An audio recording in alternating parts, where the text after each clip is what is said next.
Most people believe wars are decided by armies, tanks, and missiles. But history tells a quieter, far more dangerous story. Some of the most destructive conflicts ever fought never involved a single shot. They were fought through currencies, interest rates, and financial pressure. Conflicts where borders didn't move, but societies broke. Where governments collapsed not from invasion, but from the slow erosion of trust in money itself. These are currency wars, and once you learn to recognize them, you realize they have shaped history just as much as any battlefield victory. A currency war begins with a simple idea. Money can be weaponized. A nation can weaken its currency to gain trade advantage. It can flood markets with credit to strain rivals. It can manipulate reserves, restrict access to capital, or quietly undermine confidence. These actions rarely make headlines at first. They appear technical, temporary, necessary, but their consequences are anything but. One of the clearest modern examples emerged during the global collapse of the 1930s. After financial markets imploded, countries faced a brutal reality. Demand was vanishing, unemployment was soaring, and survival depended on exports. With gold tying currencies together, governments searched for escape. Britain abandoned gold, letting its currency fall. Others followed. The United States redefined the dollar's value. What followed was a cascade of competitive devaluations. Instead of recovery, the world entered a downward spiral. Imports became unaffordable, living standards deteriorated, political extremism surged. Currency conflict did not cause the Second World War on its own, but it created the economic desperation that made it inevitable. This tactic was not new. Nearly 2,000 years earlier, Rome discovered its own version of monetary warfare. The empire relied on the silver denarius, a coin trusted across the Mediterranean. But expansion was expensive. Armies had to be paid. Borders had to be defended. Rather than raise taxes beyond tolerance, emperors quietly reduced the silver content of the coin. At first, the change was subtle. Over time, it became systemic. What once held real value became diluted metal stamped with authority. Prices rose, confidence collapsed, trade fractured.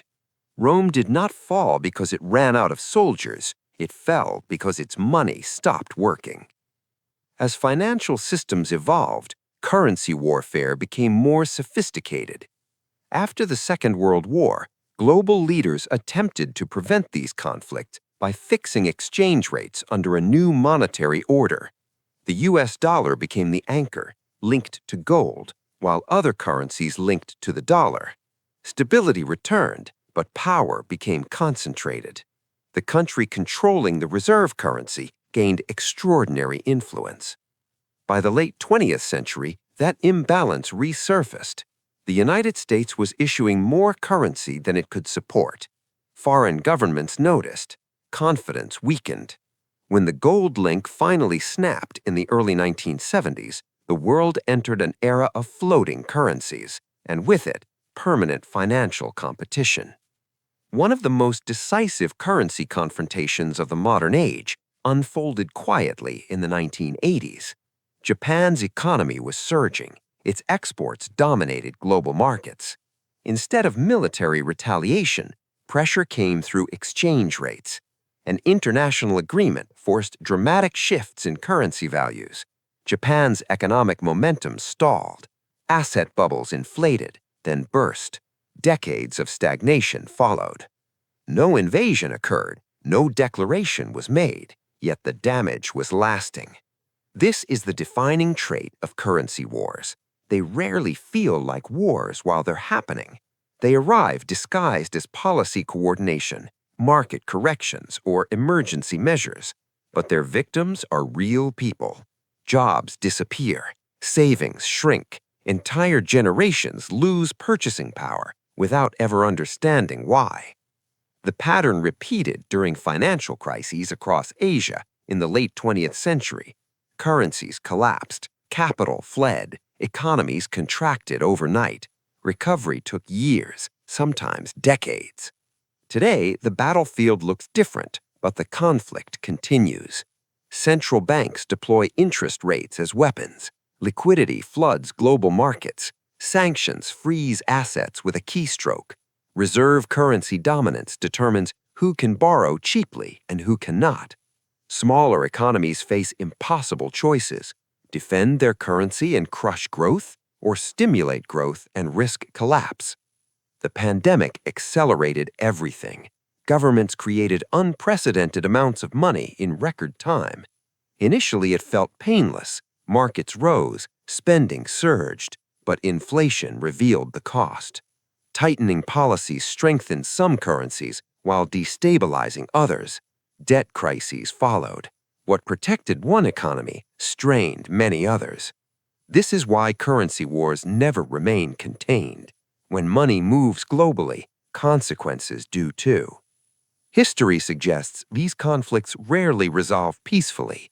Monetary dominance shifts only after crises, defaults, or structural change.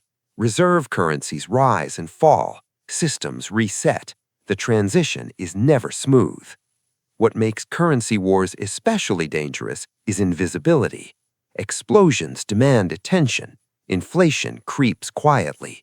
Devaluation doesn't sound alarms. It erodes slowly until everyday life becomes unaffordable. Understanding this matters, not to predict the future perfectly, but to recognize patterns. Money is not neutral. It reflects power. And when power shifts, wealth moves with it. Those who survive these transitions are not necessarily the strongest or the smartest. They are the most prepared. They diversify. They question stability. They understand that financial systems serve strategic interests first, not individual security. Currency wars are not fought for territory. They are fought for control. And the moment you realize that, you stop seeing money as just numbers and start seeing it for what it has always been: a tool that can build civilizations or quietly dismantle them.